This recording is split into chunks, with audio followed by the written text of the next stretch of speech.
आज बात करते हैं भारत और रूस के बीच एक बहुत बड़ी आर्थिक साझेदारी की। एक ऐसा विजन जो आने वाले समय में ग्लोबल ट्रेड के समीकरण बदल सकता है। तो हुआ ये है कि हाल ही में हुए इंडिया रशिया बिजनेस फोरम में एक बहुत बड़ा लक्ष्य रखा गया है। लक्ष्य है 2030 तक दोनों देशों के बीच व्यापार को 100 अरब डॉलर तक ले जाना। अब इसे थोड़ा समझिए। पिछले साल ये आंकड़ा करीब 50 अरब डॉलर का था। मतलब ट्रेड को सीधे सीधे डबल करने का टारगेट है। और मजे की बात यह है कि दोनों देशों के नेता इतने कॉन्फिडेंट हैं कि उन्हें लगता है कि यह लक्ष्य समय से पहले ही हासिल हो जाएगा।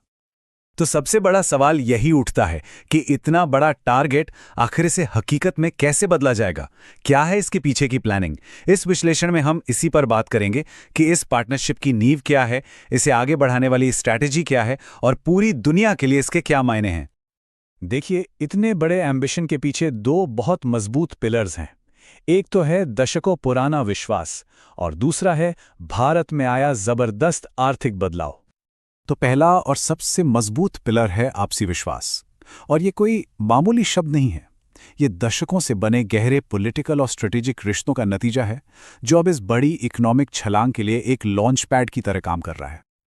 लेकिन हम सब जानते हैं, सिर्फ भरोसे से काम नहीं चलता।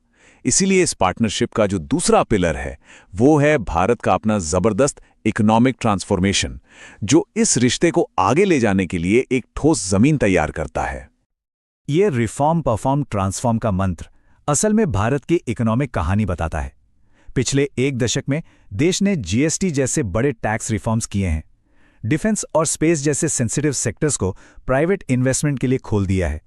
और यही वो कदम है जो भारत को दुनिया की तीसरी सबसे बड़ी अर्थव्यवस्था बनने की राह पर तेजी से आगे ले जा रहे हैं।